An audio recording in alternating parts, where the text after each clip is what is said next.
Eso tiene un nombre, en inglés se llama statehoodism, que quiere decir que cuando hay un sistema recurrente donde la única cosa que se le ocurre al sistema político es despedir al presidente o disolver al Congreso existente, ya no se trata, como diría un médico, de un forúnculo, sino de una furunculosis.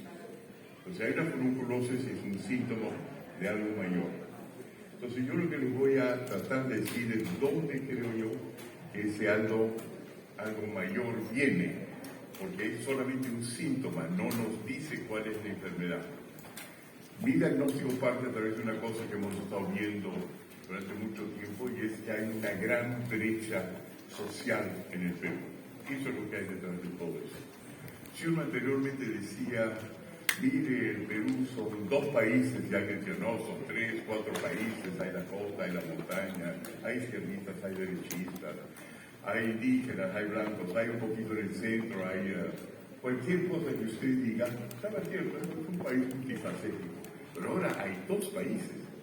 Es decir, lo que uno ve en el Congreso y lo ve por el otro lado es que ha surgido un país en el cual hay un resentimiento profundo. O si no, ¿por qué razón va a ir uno contra un sistema de economía social de mercado llamado capitalista popular, lo que ustedes quieran, que es el mejor sistema del mundo?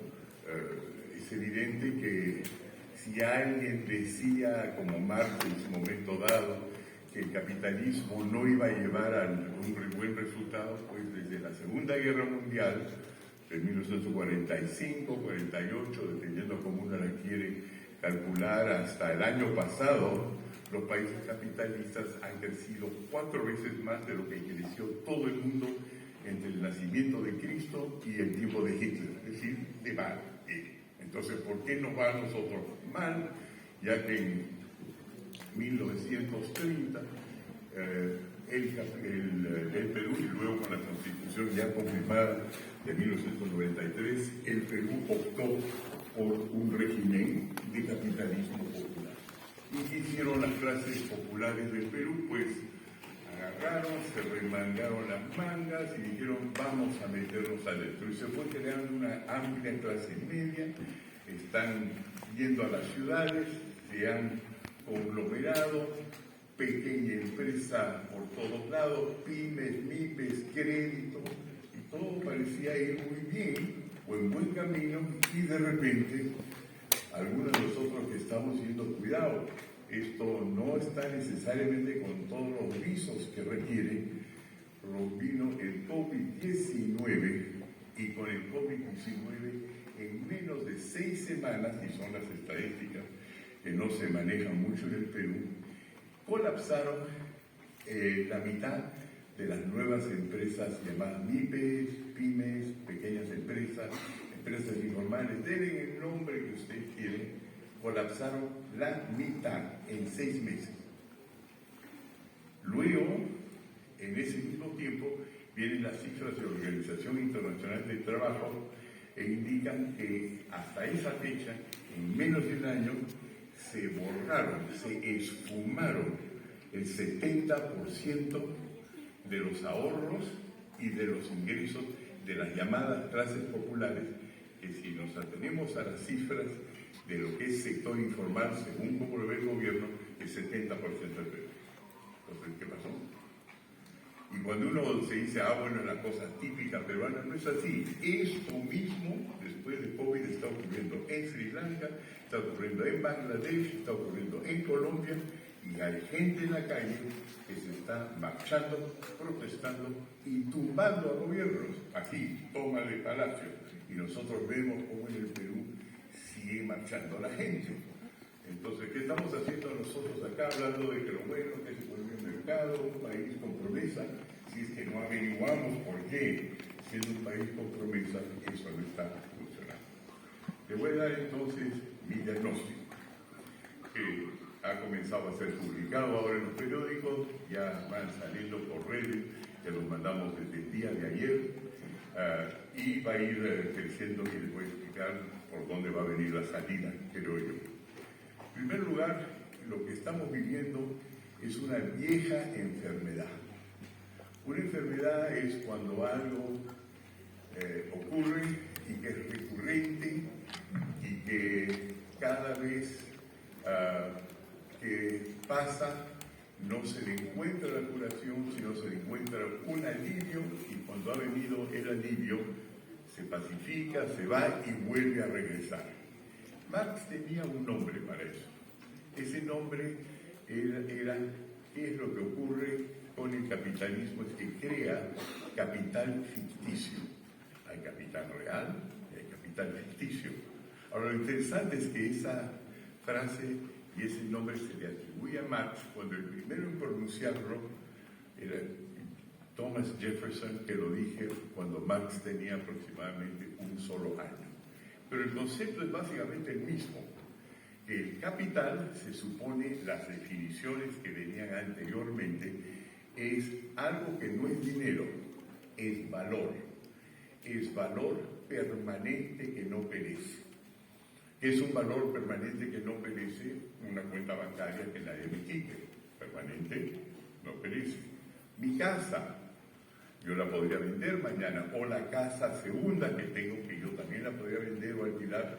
Eso es capital real, no perece.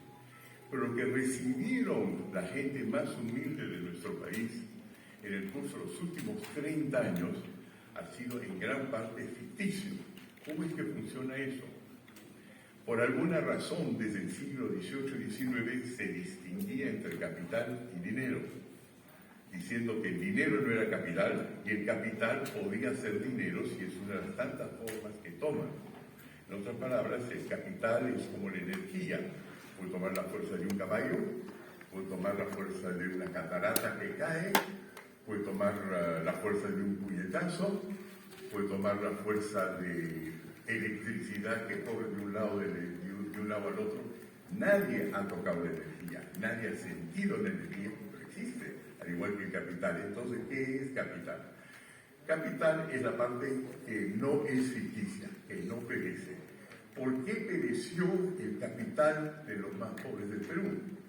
Porque no estaba basado sobre propiedad, sobre cosas concretas, estaba basado sobre deuda.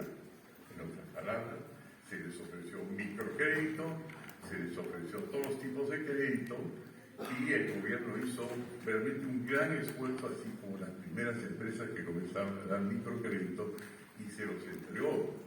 Pero se olvidaron de una cosa, que todo dinero que sale de la banca en base a deuda, la banca puede ampliarlo porque están las buenas condiciones, el Estado en parte da garantías, pero la ley es muy clara, que cuando el banco considera que hay un riesgo, a él solo se retira el dinero y el dinero desaparece. Si yo tengo, por ejemplo, soy Fernando de Soto, un automóvil, acciones en una mina, 3 casas, ¿qué digo yo? Dinero puesto en un banco suizo que está basado sobre una fábrica de relojes. Pasó el COVID y no me pasó nada. Pero si todo mi dinero está basado sobre deuda que el banco ha decidido poner al freno y extensión o expansión de crédito pasar rápidamente a contracción de crédito, desapareció. No existió. Entonces, bien distinto el capital. El capital puede ser dinero, pero no desaparece. Pero el capital también puede ser dinero ficticio, que sí desaparece porque no está basado de alguna forma u otra sobre cosas concretas, inclusive su potencial. ¿No es cierto? Yo puedo aquí decir, a ver, voy a entregar becas porque calculo que Juan y Greta y Mariela tienen un futuro promisor, tienen potencial, y ese potencial lo evalúo, lo calculo y les doy una beca, pero me devuelven el dinero después. Eso también es capital. Pero en el Perú, lo que le dimos a las clases menos pudientes son capital ficticio, que es hacerles creer que estaban recibiendo riqueza cuando lo que estaban recibiendo era una deuda que funcionaba si es que no hay crisis. Pero ocurre una cosa que saben todos los que siguen el capitalismo, todos los que siguen a Marx, todos los que conocen algo de economía, que es que la economía es cíclica. No va bien, no va mal, no va bien, no va mal, porque básicamente crecemos y tenemos que ajustar. Un poquito lo que nos pasa en la vida de todos los días, ¿no? No va bien, queremos que todo está bacán, y de repente un día no está tan bacán, ajustamos, he sido demasiado soberbio, he estado gastando demasiado, he viajado demasiado, he estado leyendo estupideces, voy a leer buenas cosas y ajustamos. Y en esa manera recurrente es que descubrimos que hay problemas y entonces se corta el dinero, pero si ustedes tienen capital real, no se corta su fortuna. Entonces está todo basado sobre deuda, si se corta. Quien ganó entonces el debate mundial acerca de esto no fue Jefferson, un expresidente de los Estados Unidos, no fue Adam Smith. En gran parte del mundo sigue ahí el fantasma de Marx. Ganó la idea de que el capitalismo no funciona porque siempre hay una clase que la tiene toda y hay una clase que no las tiene todas consigo, y que este capital ficticio es una contradicción fundamental dentro de una economía social de mercado, y que por lo tanto hay que acabar con el sistema. Entra Vladimir Cerrón, entra el Partido Comunista Peruano, entran los cubanos, entran los venezolanos, detrás de ellos está Rusia, y meten el argumento de que esto no tiene otra salida. La única salida sería, pues, no sé, los fusilamos a todos, eso es una propuesta que ustedes conocen. La otra es tomamos los edificios, la otra cuestión es que se vayan pues nomás a Miami y vivan en Madrid y nos dejan los peruanos solos. Ya comienzan las propuestas radicales. Pero si regresamos al fondo del asunto, entonces podemos comenzar a dar a la gente más pudiente, en lugar de darle solamente dinero, darle activos. Nuestra propuesta siempre en la institución que yo presido, Instituto de Libertad y Democracia, los libros que escribo, es hay que tener propiedad, porque está claramente marcada que quien tiene propiedad, en base a la propiedad, puede crecer. Es una cosa concreta, es una cosa que nadie le puede quitar porque la ley defiende la propiedad. Ahora, ¿cuál es el problema al cual hay que enfrentarse? Y por eso el COVID es un excelente momento, y yo ya comienzo viajes al exterior para ir repartiendo esta cosa que yo creo que es verdad. Decir, bueno, tenemos que en primer lugar derrotar al fantasma de Marx. Marx no estaba contra el capital, escribió 53 tomos sobre el capital. Lo que Marx decía era otra cosa. Él decía, el capital funciona siempre y cuando se refiere a algo concreto que usted pueda ver delante de sus ojos. Pero si el capital se refiere a levantar dinero con acciones, con bonos, con pagarés, para algo que no existe, entonces es ficticio, porque están comprando papel sobre cosas que no existen. Esa ha sido la base por la cual durante 80 años en el mundo ha predominado el comunismo o regímenes similares a través de por lo menos la mitad del planeta. ¿Qué es lo que se equivocó Marx? A lo cual hay que, por supuesto, perdonarlo, porque yo estoy hablando acá, pues, 150 años, 170 años desde que él murió, y ya vemos que han pasado varias cosas. En primer lugar, los países capitalistas, a pesar de todos sus problemas, han surgido más que los otros tipos de países. Lo que no vio Marx es la cosa siguiente, que con el tiempo nosotros, la sociedad humana y la sociedad capitalista, encontró una manera de medir el potencial de las cosas, es decir, el valor no existente, pero que podría existir. Con lo cual validaban a Aristóteles, y creo que lo estaba mencionando Rafael. Aristóteles dijo una frasecita que todo el mundo se la ha olvidado, yo tuve que hacérmela traducir del griego antiguo, pero es más o menos esto: el potencial de una cosa es más grande que la cosa, siempre. Y lo dijo hace 2300 años. El problema es cómo calcula usted el potencial de las cosas. Esos son los mercados de capital. Esos son los mercados de capital. El mercado de capital está constituido por unas de las ambientes más brillantes que existen en el mundo. Están en Nueva York, están en Toronto, están en Londres, los grandes mercados de capitales, donde se recibe información sobre, por ejemplo, el potencial de las Bambas. Y ellos ven, vamos a ver, argumentos a favor, argumentos en contra, argumentos geológicos. Hay efectivamente las más grandes reservas del mundo en las Bambas. Todas las Bambas del corredor minero tienen más reservas que Chile puestos juntos. Perfecto. ¿Y qué más hay? Falta carretera. ¿Qué más hay? Falta ferrocarril. ¿Qué más hay? Falta esto. ¿Se puede financiar? Largamente, porque el precio del cobre va a subir. Hasta ahí estamos todos muy bien. De repente alguien dice, sí, pero estos peruanos son bien conflictivos. De vez en cuando hacen sus conflictos sociales y paran la mina, y el gobierno del Perú no sabe cómo pararlo. Pero como dicen los otros, a ver cómo es eso. Bueno, miren ustedes el caso de Conga.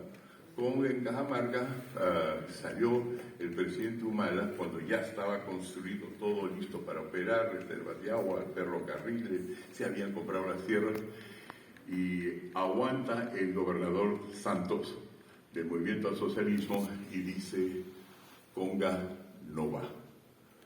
Entonces se arma de valor nuestro presidente general Ollanta Humala y dice, Conga va. Y el otro de la cárcel dice, Conga no va. Y hasta el día de hoy, Conga no va. Entonces los mercados de capitales tampoco van. Los que calculan esto son los mercados de valores. En los mercados de valores hay gente que está con la posibilidad de generar dinero, pero no lo van a generar si las Congas no van. ¿Qué va a pasar? Hay una crisis tía María, entonces va el presidente Vizcarra y se reúne en secreto y dice, oiga, estos blanquiñosos les vamos a enseñar una lección. Corrió por todo el mundo, nadie mete plata pues en tía María. Después, en tercer lugar, el presidente Kuczynski se envalentona, también va a visitar, y todo el mundo le dice, ¿va a salir tía María? Y él dice, yo he venido acá sobre todo a conversar. No va.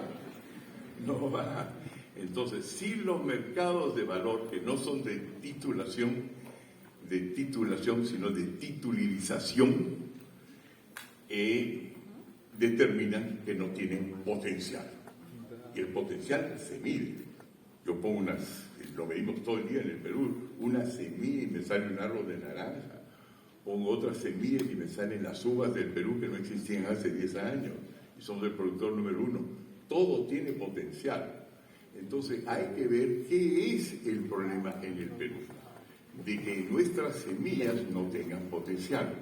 Primero, es el hecho de que todos los títulos de propiedad, todos aquellos que dicen que de una manera u otra la gente controla algo, a futuro, presente, el suelo y subsuelo, tienen que poder llegar con toda la información que requiere el mercado de capitales. Entonces aquí les he hecho una curva que se llama capitalización.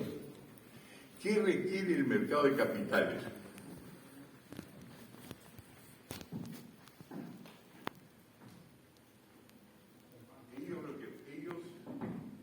Ellos lo que requieren es la documentación fidedigna, certificada, validada, de que cuando ellos deciden de invertir en las Bambas, es el capital bien invertido.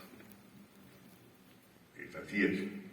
Pero no requieren solamente que haya un título entregado por COFOPRI o PET, o un título del Colegio de los Notarios, o de los jueces de paz del Perú, todos los cuales son legales, o inclusive un título con un mapa de la comunidad misma que está legislada por los artículos 1 de los convenios 169 de la OIT y 11 convenios más, que están ratificados en los tratados de libre comercio.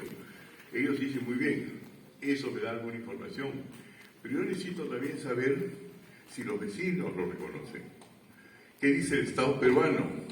¿Qué dicen los tratados internacionales del Perú? Si los violan, yo puedo ejercerlos. Cada una de esas informaciones son aproximadamente 6 eslabones de información. Es como cuando tratan de viajar a los Estados Unidos. Cuando ustedes tratan de viajar a los Estados Unidos, no les basa su DNI, ¿no es cierto? Le van a pedir su pasaporte. Cuando entran al aeropuerto le van a pedir su pasaje. Otro lugar le van a pedir su vacuna. Y sobre todo una visa para entrar a los Estados Unidos. Cuando su pasaporte, digamos que es la primera de los documentos ahí, llegue a la banca, ya la banca está informada. Ahora, otro secretito. ¿Qué parte del dinero que tenemos en el Perú, o los estadounidenses mismos, o los europeos, viene del Banco Central de Reserva? Le voy a dar una cosa que quizás le cause sorpresa. 5%. De todos los dólares que corren en el mundo, 5% vienen del FED. Y de todos los soles que imprime mi amigo, ex colega Julio Velarde, 5%. El otro 95% viene de la banca privada, cosa que no poca gente conoce. Y la banca privada tiene el derecho por ley, por norma, por 3.000 convenios internacionales, a que si entra por una ventanilla las pruebas que indican que no es capital ficticio sino capital real, lo reconocen en sus libros de crédito como capital. No es dinero, es títulos, con sus distintas visas. Y cuando lo recibe, entonces ya se produce el dinero. Eso es. Ya no es como anteriormente, que todo dependía cuánto oro tiene usted, y frente al oro se imprimen pesetas, que es la razón por la cual los españoles llegaron al Perú. Agarraban el oro, lo depositaban y en base a él emitían papel, ¿no es cierto? Ya no es así. Ahora es propiedad, que lo sepan o no lo sepan, o propiedad sobre un invento. Yo, por ejemplo, con mi gente tenemos 5 o 6 patentes y hemos vendido unas cuantas por un montón de dinero, sencillamente porque la gente sabe evaluar el potencial, sabe que un árbol plantado en cierto tipo de tierra, nutrido de una cierta manera, que está al lado de un puerto, vale tanto, y por lo tanto invierte en uvas, cualquier cosa que sea, porque se conoce el potencial. Muy bien. ¿Cuál es entonces el problema que tenemos en el Perú con relación a estos títulos de propiedad que se quedaron en el primer documento? Me llamó, hará unos cuantos meses, el presidente Castillo y me dijo: mire, cada vez me entero mucho más de las cosas que usted hace, explíqueme cómo es esto. Y yo hice este dibujo para él, porque yo lo hago de una manera para otros. Y el título que ustedes ven ahí es el título de su casa y su chacra en Chota. Y le indiqué por qué siempre iba a ser pobre, por lo menos si dependía del agua. Porque su título, si fuera mío, yo le agrego las visas y lo pongo en un mercado de valor. Lo acerco a los mercados, retiro riesgos. ¿Qué es capital? Es cuando los riesgos han bajado, cuando usted sabe que va a ser compensado. El suyo no. Él depende si él y sus amigos chotanos más o menos se las arreglen. Es indispensable. Porque miren, chotanos pueden parar todo un mercado. Un pueblo en Tía María puede acabar todo un mercado. Conga, un pueblo de este tamaño, puede parar un mercado. Y hoy día están siendo parados en Las Bambas, a medida que estamos hablando acá, toda la producción minera, con la inversión multimillonaria de China y la Asociación de Mujeres, la Asociación de Jóvenes, la dirección de los comuneros, no sé, pues tendrán 60 personas pararon en todo el mundo. Cosa que ese primer título es importante, pero tiene que venir con todos los otros. Y en el Perú se habla de titular como si fuera esencialmente pues la tarjeta que indica que usted ha hecho su primera comunión. No es así. El título es todo un sistema que en el Perú se desconoce. Y ahí hay el problema. Nosotros como país, somos en el fondo, yo he vivido mucho tiempo en mi vida afuera, no porque quería vivir afuera, sino porque mis padres fueron exiliados.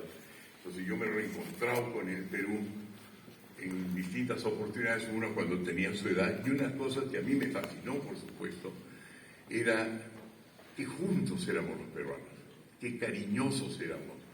Yo paseaba por Suiza, donde había sido educado, y siguiendo de mi casa al cine encontraba una persona que me saludaba, estaba contento. En el Perú me saludaba, yo venía de Arequipa, tengo 46 primos, nos abrazamos, nos queremos mucho y miramos hacia adentro.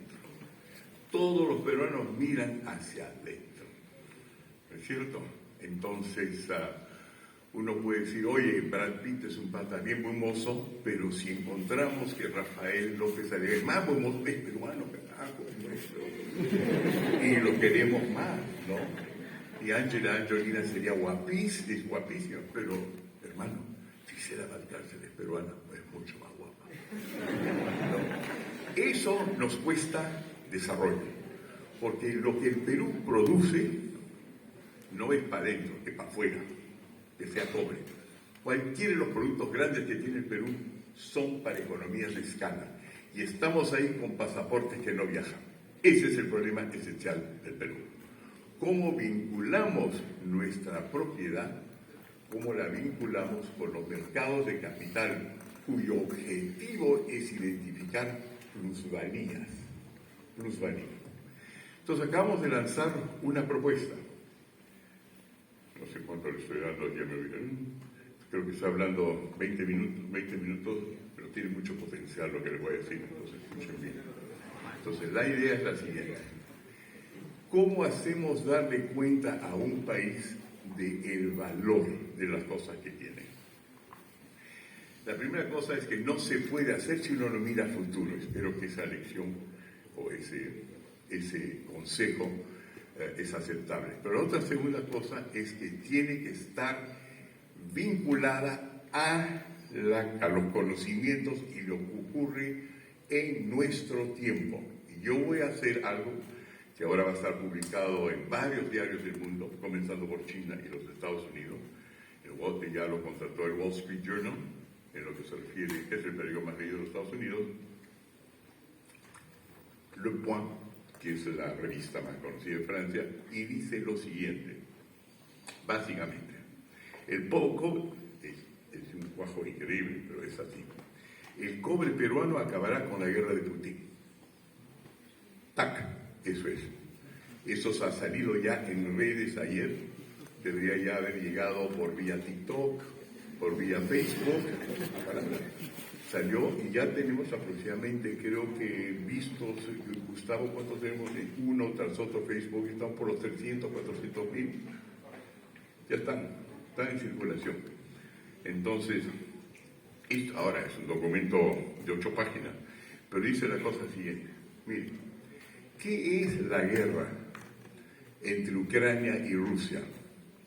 Entonces seguramente ustedes dirán, como dirá todo el mundo, como dicen mis amigos, es una guerra por territorio. Es el abusivo de Putin, otros dirán no, es el hecho de que los ucranianos también son prepotentes, lo que usted quiere, pero no es eso. Es una guerra entre Oriente y Occidente por el petróleo. De eso se trata. El petróleo, en el fondo, una manera de ver Rusia es un gran grifo. Está lleno de petróleo y de gas. Y sus oleoductos y gasoductos van desde Siberia, cruzan el norte, pasan por Ucrania y se distribuyen en Europa. Los alemanes dependen para 70% de su energía del petróleo y del gas. Y los rusos quieren recuperar territorio, hacer valer sus derechos. No me estoy metiendo en eso. Y han comenzado a cortarle el caño a los europeos para producir una crisis enorme. Tan enorme que el presidente Biden de los Estados Unidos ha tenido que viajar al rey de Arabia Saudita, quien había acusado él de ser asesino de periodistas, para pedirle perdón, pero que por favor abran sus caños, o si no, Europa y Occidente van a tener unos problemas gravísimos. Bueno, no han accedido ni los saudis ni los países petroleros que se han alineado más bien con Rusia por interés puramente económico. Entonces, ¿qué están haciendo en este momento? Están acelerando todas las formas alternativas de provisionar energía que existen para que todo lo que se esperaba iba a conseguirse en el año 2050 se consiga en el año 2030. Y están a full, han reactivado todas las plantas nucleares que habían cerrado por razones de ecología, están activando y subvencionando todas las industrias de energía eólica, nucleares, las solares, los paneles solares. La idea es acabar con limpiar el medio ambiente que está dañando al planeta y más bien, en lugar de eso, tener energía limpia. ¿Y qué quiere decir eso para los peruanos? Esa es la salvación. Es la posibilidad de entender cómo podemos salvar a nuestro país. ¿Por qué? Porque todas las energías que yo les he contado anteriormente, nuclear, solar, eólica, lo que ustedes quieren, ya no necesitan oleoductos, ya no necesitan gasoductos, pero necesitan cobre. Si ustedes ahora que ven más y más carros eléctricos, sobre todo chinos, un carro eléctrico de ellos tiene 4 veces más cobre que un carro normal. Dentro de 2 años va a faltar cobre en el mundo y el valor de una pala que saca un cargador frontal cobre va a exceder aquel de una torre de petróleo. Y hacer minería de cobre va a ser netamente menos contaminante, pero de lejos, que una torre de petróleo. ¿Y dónde está hoy día la mayor parte de la exportación de cobre en el mundo? 40% entre Chile y Perú. Estamos como si fuéramos un país árabe, cuando descubre petróleo y lo único que tenían eran camellos y ya están por despegar. Podemos ser Dubái, pero para eso lo vamos a tener que modernizar. Lo vamos a tener que modernizar en el sentido de decir, ahora revisemos el caso de las pampas. ¿Ya? Hay tribus, culturas locales, chancas, quechos, etc., que dicen, yo hasta ahora no he sacado nada de todo esto, y por eso paro en la mina. Y por el lado peruano, lo que hay no es gente preparada para ver finanzas y futuro. Son, no quiero insultar a nadie, ¿no? Pero son capataces. Es decir, saben cómo se opera la mina, cuántos lonches hay que hacer, pero no hay visión universal, no existe. Nuestra banca hace microcrédito, préstamos aquí, préstamos allá, etc. No hay visión. Y si el Perú no agarra una visión internacional, no va a poder resolver eso. En otras palabras, mientras que explícitamente las organizaciones empresariales de los ricos en el Perú sigan llamando al Perú popular, el Perú informal, que se discipline, yo voy a ir al cerro, yo lo voy a educar, estamos fregados. Porque si el cerro no se pone de acuerdo a nosotros, no se abre nada de eso y nos pasó por encima el futuro y se fue a Chile. Y si no va tampoco Chile, pues ya buscarán en las fuentes terciarias, cuaterarias, como pueden ser Filipinas, Zambia, encontrarán, o el mundo está lleno de inventos, alguien procesará el aluminio de manera tal que sea un conductor o qué sé yo, que fibra óptica, y se nos perdemos el tren. Cuando ahora tenemos en solo un corredor las más grandes reservas de cobre del mundo, en ese corredor y gente que quiere estar de acuerdo con eso. Ahora ustedes dirán, y qué raro que esto venga a decirnos un peruano o unos peruanos. Bueno, así son las cosas en el mundo. ¿Quién dijo que las cosas tienen que salir de las mejores universidades, los mejores laboratorios del mundo? Los europeos que vinieron al Perú y lo conquistaron, vinieron guiados por brújulas que los ayudaban a guiarse por donde debían irse. Pero antes que cuando estaban utilizando brújulas, pasaron 1000 años antes de saber que se debía al magnetismo. Si los seres humanos sabemos hacer cosas que no requieren que sepamos por qué vienen, sino cómo se hacen nomás. Lo importante ahora es la cosa siguiente. El papel fundamental de los peruanos, el que ya sabemos cómo se hace, se necesita nuestro cobre, cómo llegamos ahí. Entonces, ¿qué es lo que nosotros hemos hecho? Nos hemos asociado con las sociedades peruanas de blockchain. Nosotros mismos ya hemos desarrollado blockchain. Blockchain es el sistema cibernético que organiza Bitcoin. Pero yo no estoy hablando de criptomonedas, sino es un sistema mediante el cual se recoge la información de la titularidad de los peruanos, desde qué pasa en Chota, desde qué pasa en Conga, desde qué pasa en cualquier parte del Perú, y se traza toda esa información y se entra directamente a los mercados de capital. Y así no tenemos que pedirle al Perú que indique cómo el 70% de nuestra población tiene que ser formalizada. Olvídense.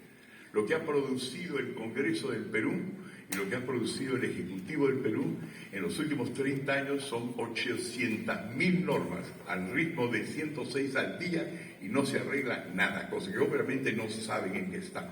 Hemos llegado a un momento revolucionario, porque el sistema tal como está tiene un problema estructural, no es coyuntural.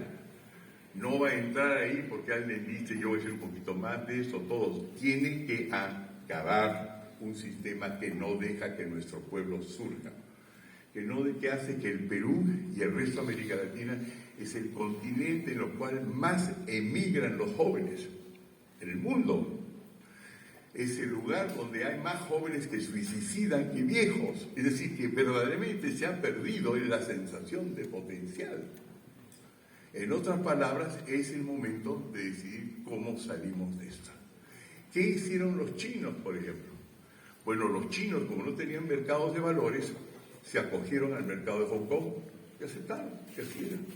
Los rusos al mercado de Inglaterra. Y nuestra propuesta es agarrar todos los títulos peruanos, pasarlos por blockchain, y las compañías de gente joven, gente poco adinerada, pero que está segura de quién es dueña de qué y que pueden cerrar o abrir el caño y se comprometen a no hacerlo y tenemos maneras de comprometerlo, lo vamos a formalizar afuera.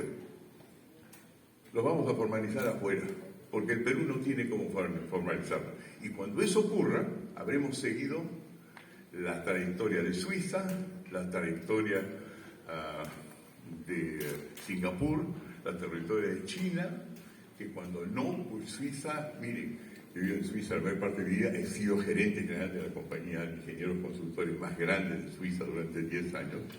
En 1908, los suizos, que hoy día son el país más rico del mundo, el país más pobre del mundo, de Occidente, a tal punto que una buena parte de su población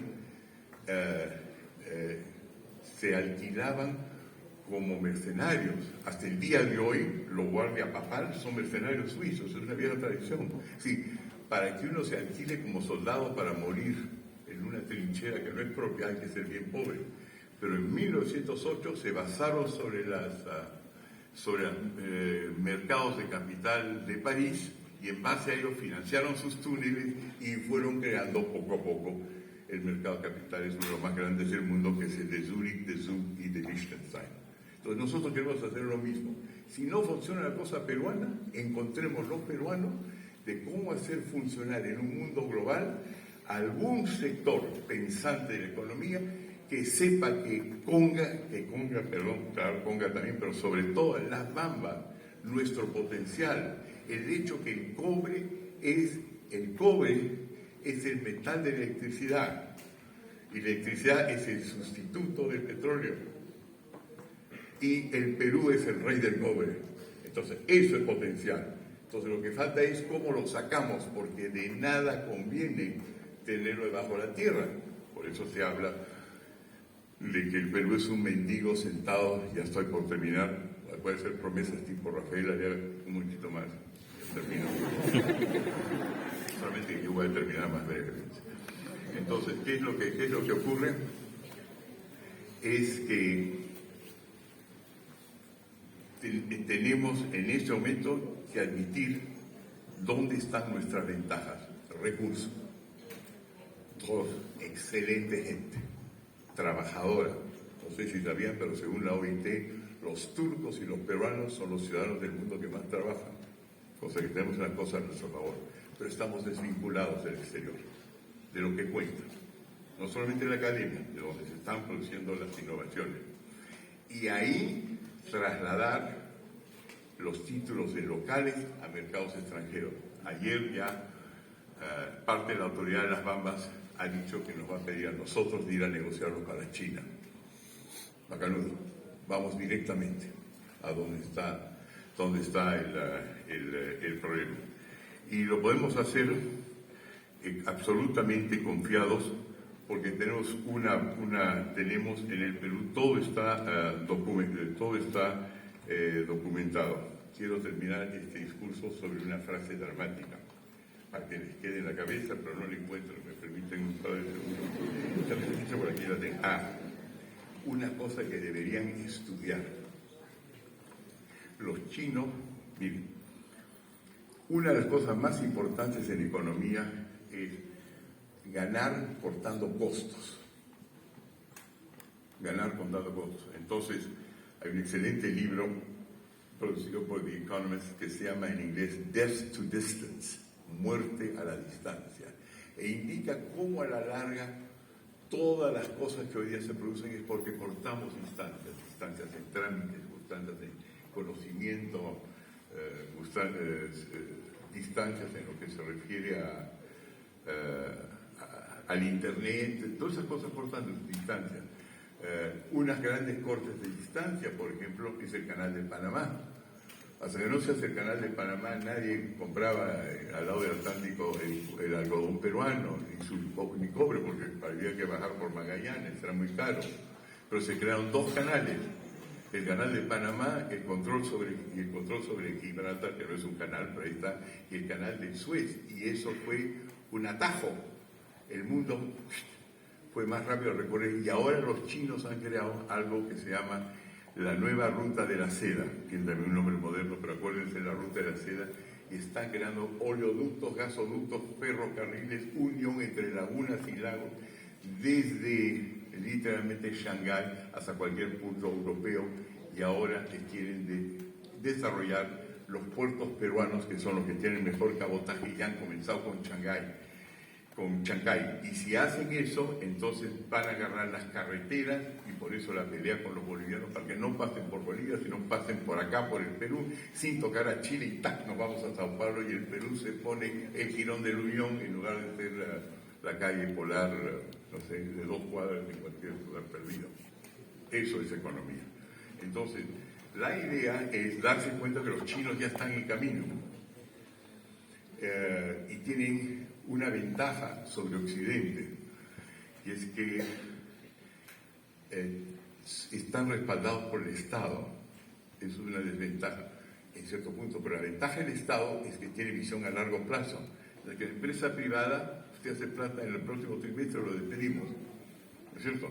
Es más cortoplacista, pero ellos, por tener Estado fuerte y empresa privada fuerte, están alineados en lo que se refiere a productividad por un lado, y por otro lado visión a futuro. Los americanos están tratando de ajustar a eso ahora, y han creado Biden, ya son 6 años que lo están trabajando, un esfuerzo paralelo para ver cómo entran a nuestras minas, entran a nuestros puertos, etcétera, y por eso son tan gentiles con nuestro gobierno, están en plan también de ventas. Entonces hay que darse cuenta que en estos momentos nosotros valemos por dónde estamos ubicados, por nuestros recursos, y que si acortamos caminos y tenemos diplomacias que saben hacer eso, no sencillamente llamar a la OEA para saber si nos volamos al presidente o no, sino saber utilizar esa cultura que existía, la teníamos hace 20, 30 años, pero ya esa generación no existe. Entonces nuestra única esperanza es ustedes, cuando veamos las cosas global, no solamente como peruanos orgullosos de lo nuestro, ¿no? Sí, Angelina Jolie es guapísima, pero si se la va a cárcel es todavía más guapa, pero no olvidarse de que hay un mundo bien grande allá afuera, y tenemos que aprender a conectarnos de eso, porque somos la tercera parte del 1% de la población mundial, y tenemos que aprender a luchar no como Goliat, gran potencia mundial, sino como David. cómo agarramos con una onda y nos volamos el ojo del enemigo con un solo hombre. Muchas gracias.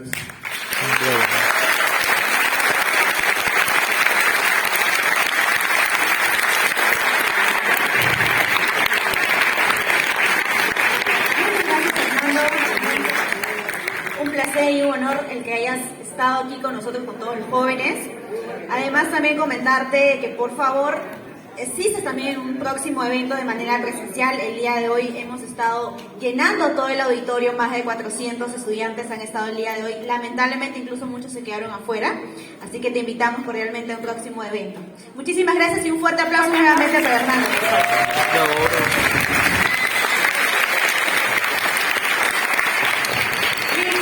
De igual forma, agradecerles a todos ustedes por su participación y poder acompañarnos el día de hoy. En nuestra pantalla estamos proyectando lo que es el QR para que puedan unirse a nuestro grupo de WhatsApp, donde también puedan conocer nuestros próximos eventos. Por favor, un momento para poder realizarnos una foto grupal, por favor. Una foto selfie, por favor. Chicos, de nuevo, pueden levantar la mano para poder tomarnos la foto. A ver. Sus dos manos, chicos, por favor. Estírense. No, por favor. Ya, eso. 1, 2 y 3. 1, 2 y 3. Listo, gracias, chicos. Muchas gracias. Mientras se van uniendo también a lo que son nuestras redes sociales, pueden seguirnos en kn.educación para que puedan postear sus fotos y a su vez también puedan seguirnos en nuestras redes para nuestros próximos eventos.